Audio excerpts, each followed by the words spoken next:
নমস্কার, আমি রত্না রয়েছি আপনাদের সঙ্গে। বসিরহাট লোকসভা কেন্দ্রের প্রার্থী রেখা পাত্র। আর এই রেখা পাত্রকে জিতিয়ে দেওয়ার জন্য সব থেকে বড় ভূমিকা কারা পালন করছেন জানেন?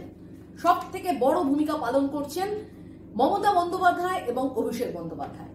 তারা দায়িত্ব নিয়ে কিন্তু রেখাকে জিতিয়ে দেবে এবং নিজেরা এটা বুঝতে পেরেছে যে রেখা পাত্র তাদের কাছে কিন্তু একটা বড় বাধা, মাথা যন্ত্রণার কারণ তাদের এই লোকসভা কেন্দ্রটি কিন্তু হাতছাড়া হতে চলেছে।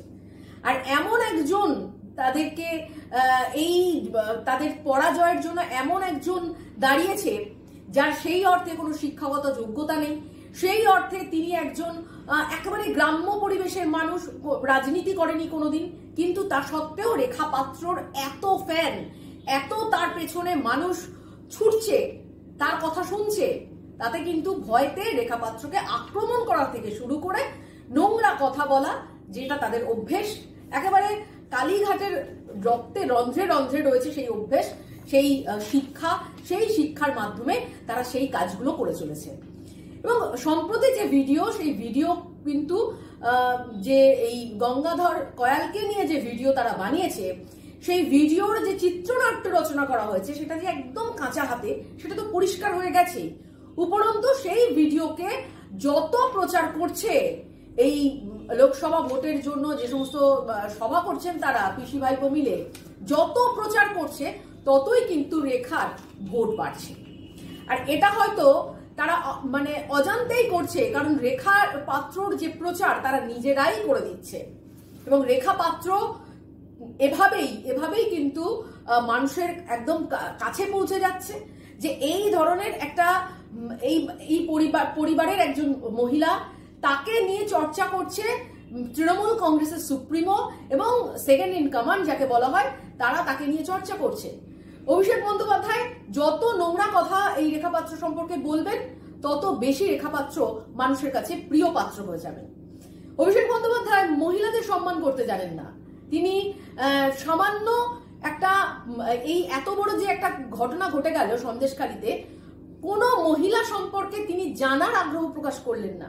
সবটাই নাটক, সবটাই ছলনা করে করা হয়েছে, এটা ক্রমাগত বলে গেলেন। এবং এখন দাঁড়িয়ে এটাকে প্রমাণ করার জন্য একটা ভিডিও বানানো হলো। সেই ভিডিও বোঝাই যাচ্ছে সেই ভিডিওটা কিভাবে বানানো হয়েছে। এআই কে ব্যবহার করে, এআই প্রযুক্তিকে ব্যবহার করে সেই ভিডিওটা বানানো হয়েছে। যে ভিডিওতে দেখা যাচ্ছে যে গঙ্গাধর কয়ালের মুখ ঢাকা, মুখে হাত দিয়ে ঢাকা, মুখ অন্ধকার, ঠোঁট নাড়ছে, কি বলছে সেটা বোঝা যাচ্ছে না। সেই রকম একটা ভিডিওকে দাঁড় করিয়ে এটাকে বারবার প্রচার করার চেষ্টা যে সন্দেশখালীতে কিছুই ঘটেনি। এবং ডাইরেক্ট তিনি রেখা পাত্রকে বলেই দিলেন যে 2000 টাকার বিনিময়ে তিনি এই কাজটি করেছেন। মানে এত নোংরা, এত নীচ মানসিকতা দিয়ে এই কথাগুলো বলতে পারে পিসি ভাইপো, যেটা আমরা দেখলাম যে রাজ্যপাল তাকে পর্যন্ত ছাড়ছে না। অভিজিৎ গাঙ্গুলি, প্রাক্তন বিচারপতি অভিজিৎ গাঙ্গুলি, তাকে মহিলা কেস দিতে ছাড়ছে না। মানে কতটা নিচে নামলে তবে মানুষ এই কাজগুলো করতে পারে, এটা রন্ধ্রে রন্ধ্রে প্রমাণ হয়ে যাচ্ছে। এবং রেখা পাত্রকে এই ধরনের আক্রমণ যত করবে, রেখা পাত্রের তত ভোট বাড়বে। যেখানে সন্দেশখালীতে কয়েক হাজার অভিযোগ জমা পড়েছে, কোর্টে এফআইআর হয়েছে 750, শুধুমাত্র যিনি করেছেন তিনি শুধুমাত্র মিসেস টিব্রেওয়াল একাই করেছেন। ফলে সেখানে দাঁড়িয়ে এই যে সন্দেশখালী যে এত মানুষ এফআইআর করলো, প্রত্যেকটাকে তার মানে মিথ্যে প্রমাণ করার জন্য তার এই একটা ভিডিও নাকি কাজ করে যাবে। এবং এই একটা ভিডিও এমন একজনকে দিয়ে করিয়েছে যে তার কথা বেদ বাক্য হয়ে যাবে। তাহলে তো আরো অনেক বড় মাপের একজন কাউকে দিয়ে ভিডিওটা করানো উচিত ছিল, যার কথা মানুষ বিশ্বাস করবে, যার বিশ্বাসযোগ্যতা আছে। এই ধরনের একজন কর্মী, এই ধরনের একজন এই লেভেলের একজন কর্মী, তার কথায় কি বিশ্বাসযোগ্যতা রয়েছে? সে যা বলে দেবে সেটাই বেদবাক্য।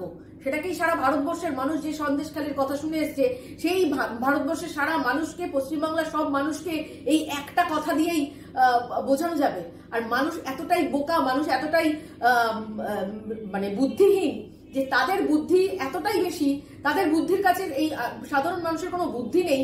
এটা যে যারা নির্বোধের মতন ভেবে যাচ্ছে, তারা মনে করছে যে এইগুলো করে হয়তো অনেক অনেক বেশি ভোট পাওয়া যাবে, কিন্তু এটা নিশ্চিত হয়ে যাওয়া গেল যে বসিরহাট লোকসভা কেন্দ্র কিন্তু তৃণমূল কংগ্রেসের একদম হাতের বাইরে চলে গেছে, যার ফলে এই জায়গাটিকে উদ্ধার করার জন্য মরিয়া হয়ে ভুলভাল কাজ করে যাচ্ছে, যেটা বলে যে বিনাশকালে বুদ্ধিনাশ। এই ভুলভাল কাজ মানুষ দেখছে, মানুষ বিচার করছে, এবং আগামীকাল তৃতীয় দফার ভোট রয়েছে।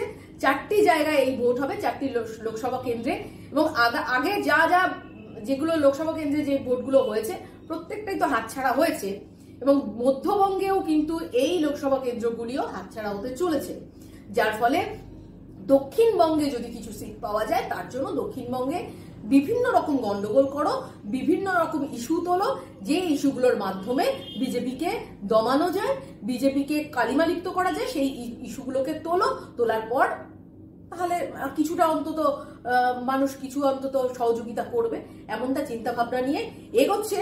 তবে এই চিন্তা ভাবনা মহিলাদের প্রতি তাদেরকে অসম্মান করা, যেমনটা সন্দেশখালীর ঘটনার পর তারা মহিলাদেরকে অসম্মান করেছে, তেমনি যে সমস্ত মহিলারা অভিযোগ করেছে তাদেরকেও বলা হচ্ছে যে 2000 টাকার বিনিময়ে তারা এই ধরনের বক্তব্য রেখেছে, সেখানেও মহিলাদেরকে অপমান করা হচ্ছে। কারণ কোনো মহিলা এভাবে টাকার জন্য, 2000 টাকার জন্য, মাত্র 2000 টাকার জন্য তাদের সম্ভ্রমকে মাটির সঙ্গে মিশিয়ে দেবে না। যদি মনে হতো যে হ্যাঁ কয়েক কোটি টাকা মহিলাকে দিয়েছে, একটা গরিব বাড়ির মহিলা, কয়েক কোটি টাকা দেওয়া হয়েছে, কয়েক লক্ষ টাকা দেওয়া হয়েছে, তাহলে নয় একটা বিশ্বাসযোগ্যতা দাঁড় করানো যেত।